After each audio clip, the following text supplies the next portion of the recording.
برے لوگوں کا ساتھ چھوڑ کر نیک لوگوں کی صحبت اختیار کرنا،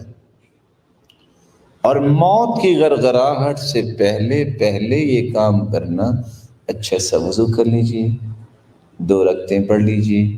دل لگا کر، کوئی سوچ پیدا نہ کیجئے 2 رکعتوں میں، اور بعد میں ہاتھ اٹھا کے دعا کر دیجئے۔